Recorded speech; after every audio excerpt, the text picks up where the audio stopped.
Welcome back to the table once again as part of the Cousins Night special that I've been promising you for practically a month now. So I appreciate your patience with that. There has been a lot of footage to go through and I want to make sure that I get this video right. We have 2 on the docket for you this time. That's right, a 2-game special. But we played 3 games at Cousins Night. Yeah, well, I'm not covering Telestrations this time around.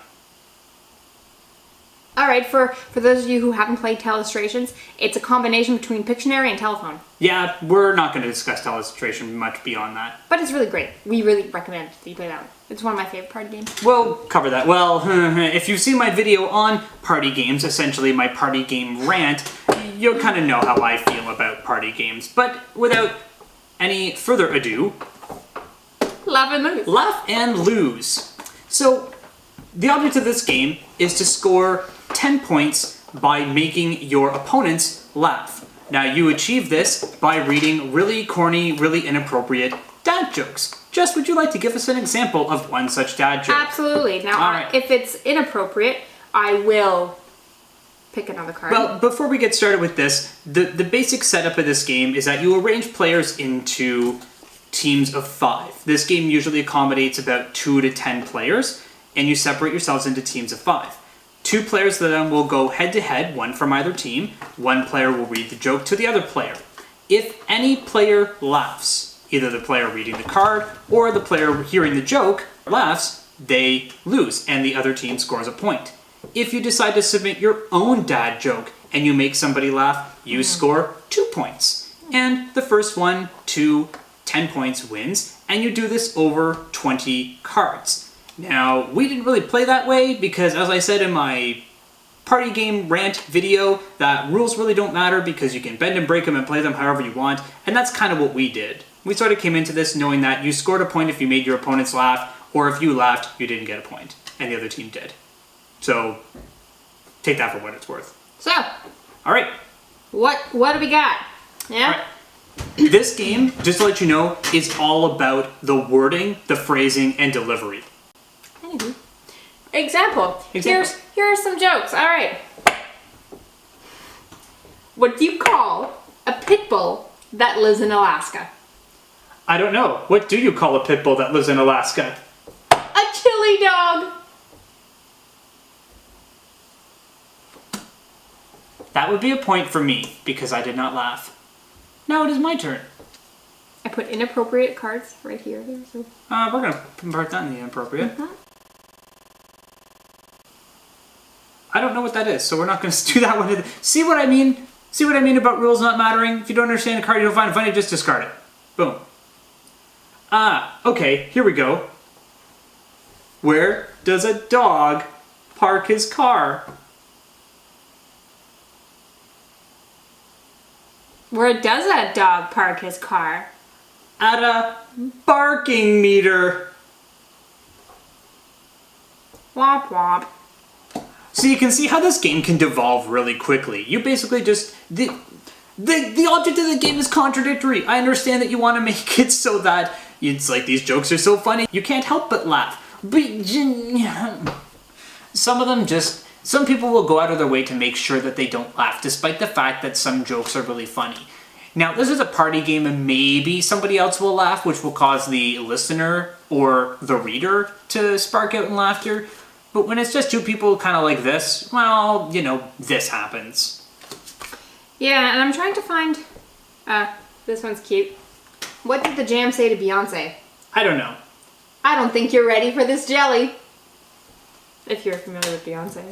Yeah. I want to find one that makes you laugh. How about I find one that I think is funny, then I'll make you read it.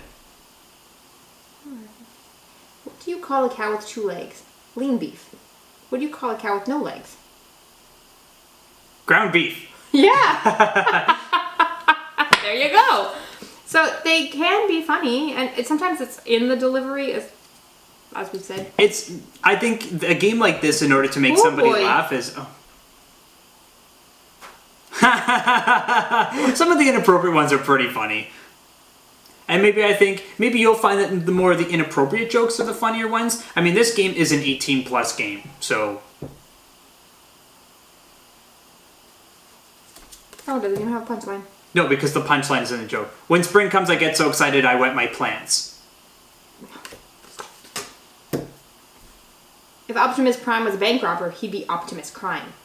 See, some of them are pretty... You really have to play to your audience when you're doing this, but because you only have 20 cards to work with, well, it doesn't give you really a lot of time to Oh, look at that. Hey, we have a double card, too! We've got a double card! That's the same one! You know what I found in this Laugh and Lose, the Ultimate Dad Joke Showdown game? There's a lot of typos. There's, unfortunately, more than what there should be. This is a repeat card. We shouldn't have that. There are cards where we have played with a typo that completely ruins the punchline or the joke itself.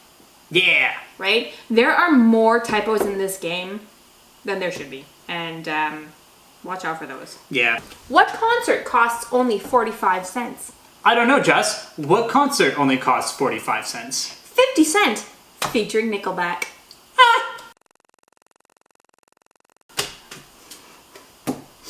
So there you go. Do this for 20 rounds and calculate your points at the end, and ideally one person should come out on top with 10 points. Other than that, pretty straightforward.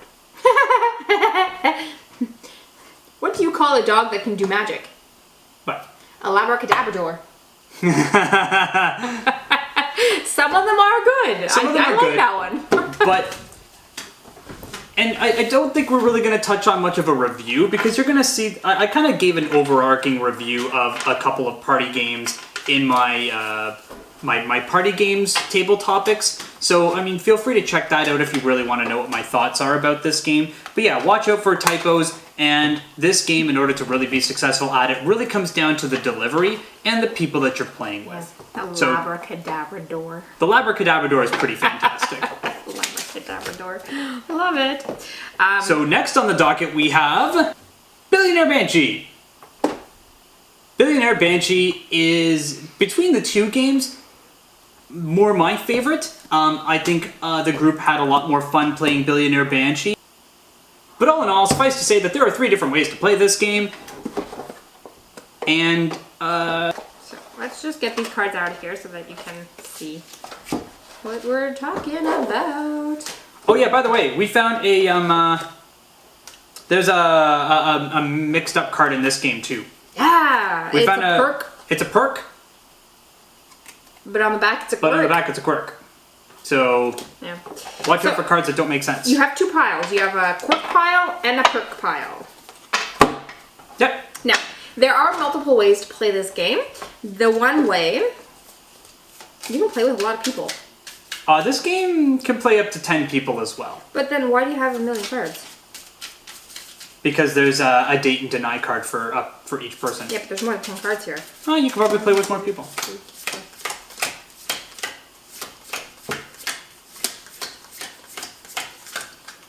There are 20, so I guess That's everybody two. gets... Everybody gets a date and a deny card.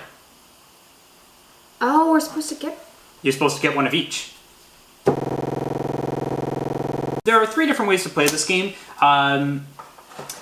The third variant I'm not really going to touch too much on, because personally I don't think it kind of pales in comparison to the other 2. So the first way to play this is basically what I'd like to call Mystery Date. Oh, not with these though. Yeah, this is Mystery Date. Oh. One person will pick Yeah. up a card with a perk and a quirk. They will read out these cards, and every other player will then place down, including the player who read the cards, either a date or deny.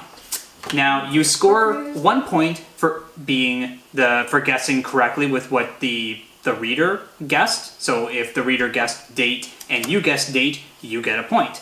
If you only hear one card, or partially for one card, and you want to be a little bit crazy and put your date or deny card down first before the reader's done reading, you would score 2 points. And again, this game goes up to 7 points, so the first person to 7 points wins.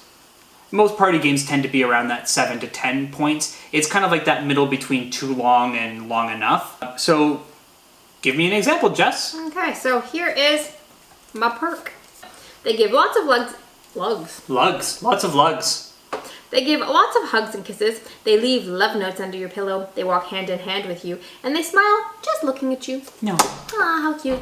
Those are the perks. Now, the quirks. Uh-oh. This is where the game can kind of, derail and devolve really quickly. I'm going to assume that he put the date card here, but... they have translucent skin. You can see veins. You can see some muscle. They won't wear makeup. And they walk around the house nude sometimes. Uh-oh. So, would I date or deny? Oh, I have to put one too. Right? You have to put one too, yeah. Okay. All right, well, I guessed right away that she would date this person. I would not. Oh, well. The hugs and kisses are nice. But to see veins and muscles and stuff? Sorry, I guess I'm a little shallow. Well, that's one way to play it. The second way to play it is the dating game.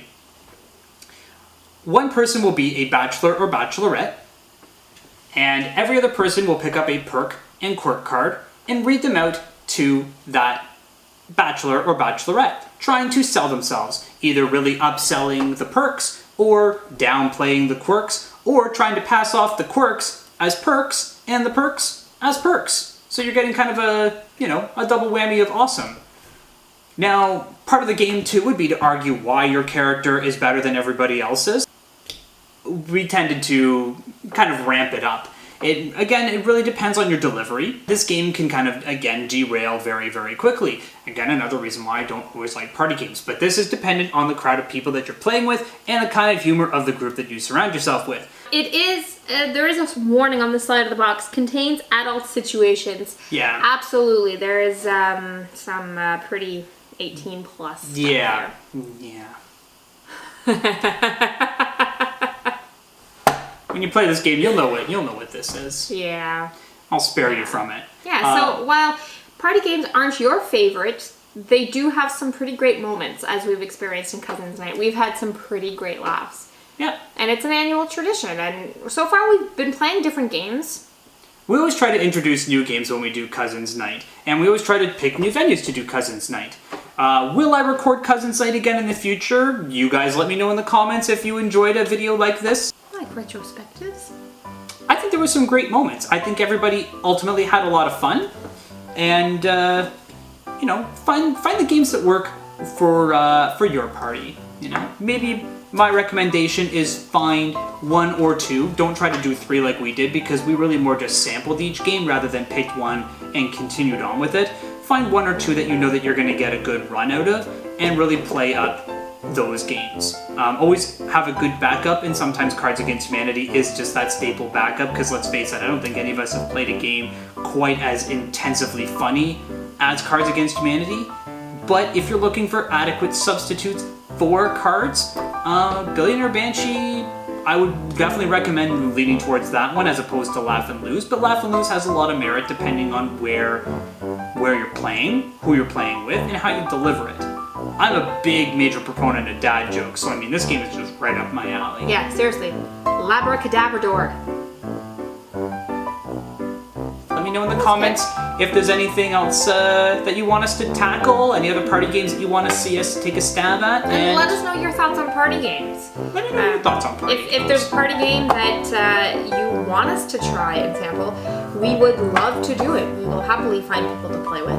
Yeah, and maybe we'll do another party night special that is a little bit separate from Cousins Night, and maybe we'll do more ensemble games like this for your entertainment. Yeah, we're all here. We'll always be here for your entertainment. Absolutely. Thank you very much for watching, guys. Like, subscribe, share, all that. Guys is like a... It's guys and girls. Sure. Guys and girls. Men and women. Ladies and gentlemen. People kind. People kind. We are Canadian.